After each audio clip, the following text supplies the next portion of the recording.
So in order to avoid that from happening again, I need to update my process over here of how I clean this pleated filter out.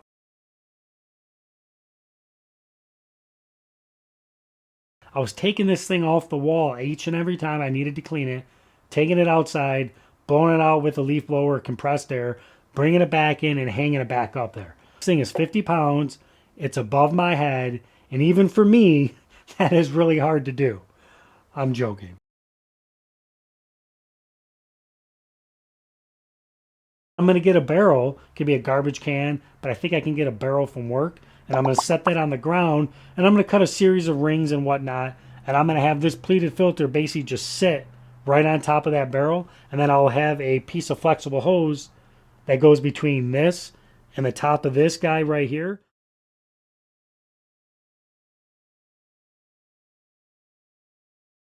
So after you run in these things, they do great. They do really well until this filter starts to get clogged. And then you need to clean it somehow. So the manufacturer already thought of that. They've got a pole down the middle with some rubberized fins. And they want you to spin that pole and beat this pleated filter to death with those rubberized fins. But I have a problem with that. Number one, I don't think it does all that good of a job cleaning all the dust off of all these pleats. And number two, these pleats are very fragile. I mean, you can see the manufacturer put a cage around this thing on the outside just to help keep this thing intact. And if you're beating this thing constantly with those rubber fins, I feel like you're going to get rips and tears in this thing really quickly.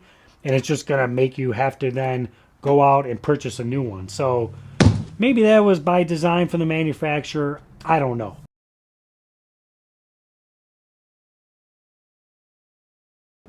So I've got this pleated filter on the workbench. You can kind of see the inside of there. You can see those fins I was talking about. And basically they want you to just take this crank and kind of beat the crap out of those fins. And that's what I'm afraid is just going to break all this down. So I'm going to just continue to take this apart. And then I'm going to cut some adapters. I don't have a 3D printer or anything like that. But I need to cut some adapters that'll go in the top of this dust collector right here. And then one that'll go on the motor. So I just cut these on the laser real quick, but all you gotta do is just take some measurements of what this is gonna be and all that, and then the one to go on the motor housing. So I'll be able to put these into there. I can clamp that down. And then I've got a little bit of hose left over with some of these clamps. So that'll just kind of connect onto there. The other end will go to the motor. And then I'll have an easy way to disconnect this thing and reconnect it anytime I want to clean it. This is the one that's going to go on the actual motor assembly right here. This dimension right here, this is going to be the inside diameter of my hose. So I just need to attach this to this. This has a little flange here, so I didn't want to create a larger donut that slips over that because I didn't think of any way I would be able to actually keep this on there. So I just bought one of these fern cones. This is actually a 4-inch clay to a 4-inch PVC. And so this 4-inch clay is the perfect dimension to go right over the top of that.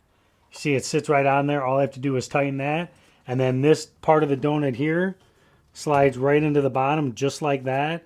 And now I've got a nice adapter. All right, and there it is.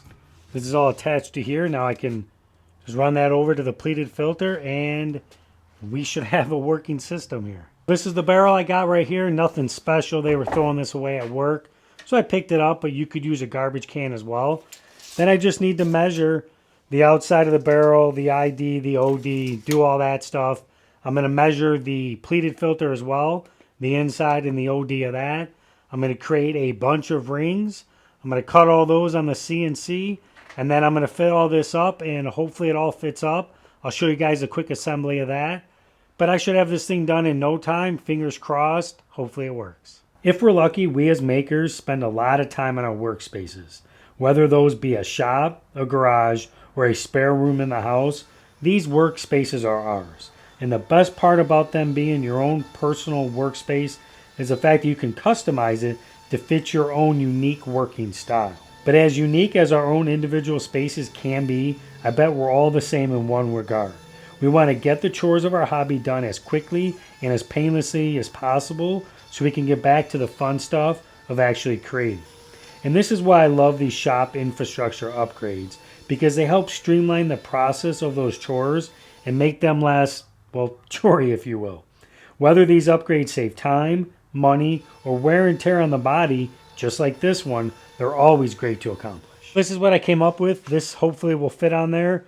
This is going to be the actual top. This is going to be the inside of the barrel right here. So I've got the outer ring and this inner ring just to keep it aligned on there and maybe stop a little bit of the airflow. That hurt, thank you. But that's going to basically go right there.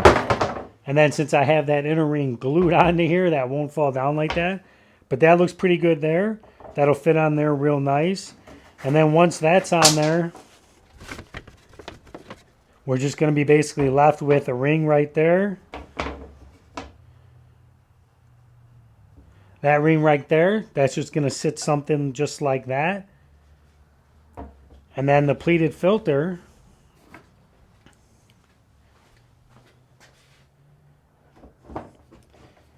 should sit down there just like that.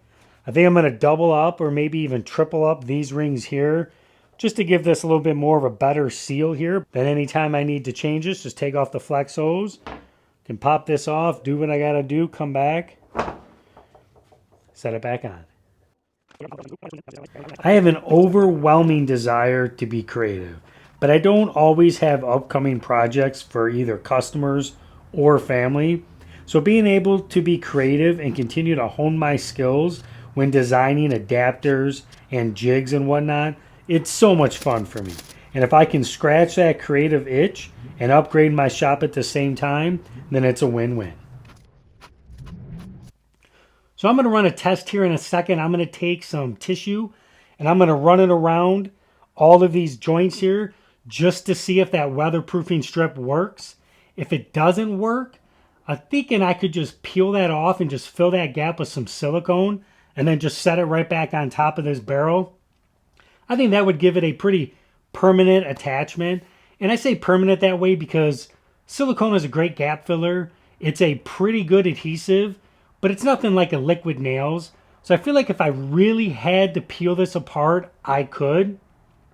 When I was running it the old way, I think I had it about 6 months.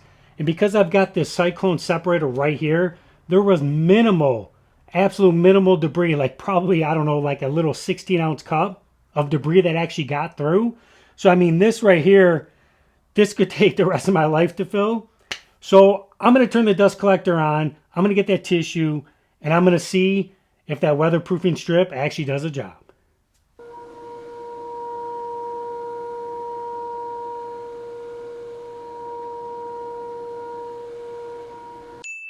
There it is. That passes the tissue test.